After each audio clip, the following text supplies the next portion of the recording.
निर्जला एकादशी की कहानी। भीमसेन व्यास जी से कहने लगे कि पिता, मैं भ्राता युधिष्ठिर, माता कुंती, द्रौपदी, अर्जुन, नकुल और सहदेव आदि सब एकादशी का व्रत करते हैं, परंतु महाराज, मैं उनसे कहता हूँ कि मैं भगवान की शक्ति पूजा आदि तो कर सकता हूँ, दान भी दे सकता हूँ, परंतु भोजन के बिना मैं नहीं रह सकता। इस पर व्यास जी कहने लगे कि हे भीमसेन, यदि यह तुम नरक को बुरा और स्वर्ग को अच्छा समझते हो तो पितामह की दोनों एकादशी को अन्य मत खाया करो।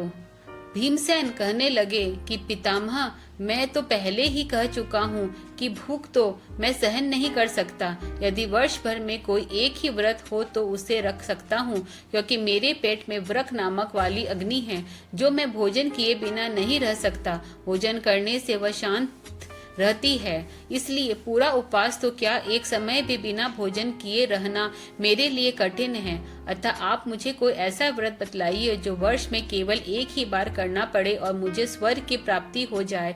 श्री व्यास जी कहने लगे कि हे पुत्र, बड़े बड़े ऋषियों ने बहु शास्त्र आदि बनाए हैं जिसमें थोड़े परिश्रम से ही स्वर्ग की प्राप्ति हो सकती है। इस प्रकार शास्त्रों में दोनों पक्षों की एकादशी का व्रत मुक्ति के लिए रखा जाता है। व्यास जी के वचन सुनकर भीमसेन नरक जाने के नाम से भयभीत हो गए और कांप कर कहने लगे, अब मैं क्या करूं?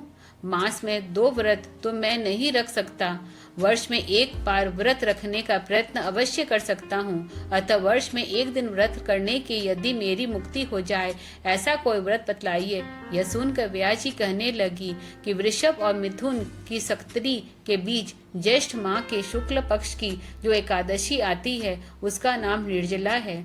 तुम उस दिन एकादशी का व्रत करो। इस एकादशी के व्रत में स्नान और आचमन के सिवा जल वर्जित है। आचमन में 6 माह से भी अधिक जल नहीं होना चाहिए, अन्यथा वह मद्यपान के सदृश हो जाता है। इस दिन भोजन नहीं करना चाहिए, क्योंकि भोजन करने से व्रत नष्ट हो जाता है।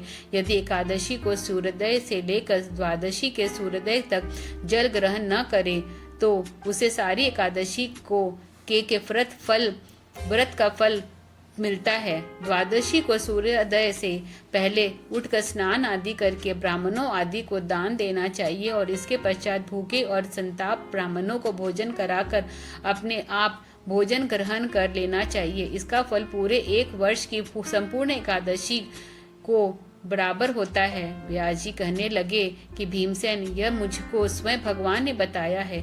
इस एकादशी का पुण्य समस्त तीर्थों और दानों से अधिक है। केवल एक दिन मनुष्य निर्जल रहने से पापों से मुक्त हो जाता है। जो मनुष्य निर्जला एकादशी का व्रत करते हैं उसकी मृत्यु के समय यमदूत